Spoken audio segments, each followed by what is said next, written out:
এখন তাদের ভাষ্য অনুযায়ী যেটা আপনি মাত্র বললেন যে তারা তাদের জায়গা থেকে বলছে জুলাই সনদ আমরা বাস্তবায়ন করব, আমাদের মতো করে বাস্তবায়ন করব। একটা দলের দলীয় মনোভাব পূর্ণ করার জন্য এই অভ্যুত্থানটা হয় নাই।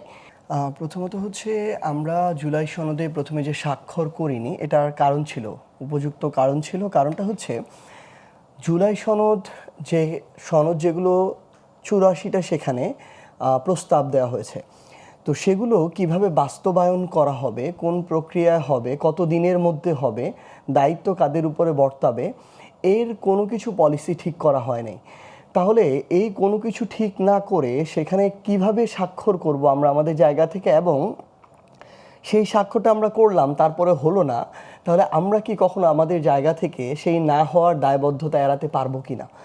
আমরা আমাদের জায়গা থেকে ততক্ষণ পর্যন্ত স্বাক্ষর করিনি যতক্ষণ না ওই পলিসিটা তৈরি হয়, ওই বাধ্যবাধকতা তৈরি হয় যে জুলাই সনদটা কিভাবে বাস্তবায়ন হবে, কত দিনের মধ্যে হবে, এবং সরকার এটা করতে বাধ্য থাকবে কিনা। এবং সেই জায়গা থেকে যেদিন এটা নিশ্চিত হলো সেদিন আমরা নির্বাচনের আগে গিয়ে জুলাই সনদে স্বাক্ষর করেছি। বিএনপি তাদের জায়গা থেকে এগুলো চিন্তা না করে হয়তো বিএনপি স্বাক্ষর করেছে, কারণ এখন তাদের কথা শুনে যেটা বোঝা যায় তারা চাচ্ছিল যে জুলাই সনদ কি বলতেছে বলুক, অন্তর্বর্তীকালীন সরকার হোক, ঐক্যমত্য কমিশন হোক, এটা শুধু পার হোক, গণভোট কি বলতেছে বলুক, এটা শুধু পার হোক, আমাদের দরকার শুধু নির্বাচনটা, নির্বাচন হলে আমরা ক্ষমতায় যাব, তারপর আমরা আমাদের মতো করে করে নিব। এখন তাদের ভাষ্য অনুযায়ী যেটা আপনি মাত্র বললেন যে তারা তাদের জায়গা থেকে বলছে জুলাই সনদ আমরা বাস্তবায়ন করব, আমাদের মতো করে বাস্তবায়ন করব। একটা দলের দলীয় মনোভাব পূর্ণ করার জন্য এই অভ্যুত্থানটা হয় নাই। একটা দলের জায়গা থেকে তারা তাদের ভাবে এটা তো দলীয় এজেন্ডা না, তাহলে তো সেটা তাদের দলীয় এজেন্ডা হিসেবে থাকতো। নোট অফ ডিসেন্ট ছিল না, এটা তো দলীয় নোট অফ ডিসেন্ট ছিল। দেখেন এখানে যে প্রস্তাবগুলো আছে জুলাই সনদে, এই প্রত্যেকটা প্রস্তাবের পিছনে নোট অফ ডিসেন্ট আছে কোনো না কোনো দলের।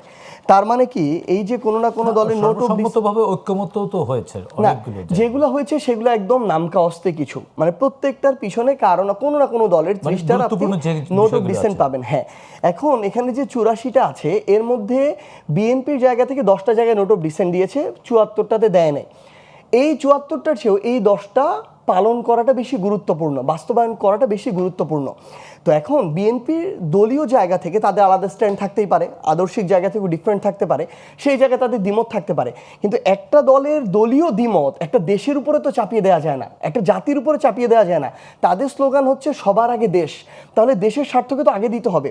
সেখানে 30টা রাজনৈতিক দল তাদের জায়গা থেকে অধিকাংশ যে জায়গাগুলোতে ঐক্যমত্য হয়েছে সেই জায়গাগুলোই জুলাই সনদ আছে, সেটা বাস্তবায়ন করতে হবে। এখন আবার নতুন আরেকটা জিনিস এসেছে, যখন বিএনপি তাদের জায়গা থেকে এই জুলাই সনদ বাস্তবায়নের জায়গায় কথা তুলনামূলক ভিন্নধর্মী কথা বলে জনগণের যে তাদের সেন্টিমেন্ট সেই জায়গায় যখন জায়গা পাচ্ছে না, তখন তারা বলতেছে না আমরা এখন জুলাই সনদ বাস্তবায়ন করব, কিন্তু এখানে গণভোট আমাদের উপরে চাপিয়ে দেওয়া যাবে না। তখন তারা গণভোটের বৈধতা নিয়ে প্রশ্ন করা শুরু করলো। এখন তারা বলছে গণভোট অবৈধ, ইনডিরেক্টলি এই কথা বলা শুরু করতেছে। এই সংবিধান, যে সংবিধানকে সামনে রেখে বলতেছে গণভোট অবৈধ, সেই সংবিধানের সাথে বলা হচ্ছে যে কেবলমাত্র এবং কেবলমাত্র জনগণই সার্বভৌম, জনগণের অভিপ্রায়ের যে ব্যক্তি এটাই হচ্ছে সর্বোচ্চ জায়গা। তো এই গণভোটে তো সেই জনগণ তাদের ম্যান্ডেট দিল, বিএনপিকে 50% মানুষ ভোট দিয়েছে, তারা সরকার গঠন করেছে, এটা হচ্ছে সরকার হিসেবে দেশ চালানোর জন্য, পলিসি মেকিংয়ের জন্য।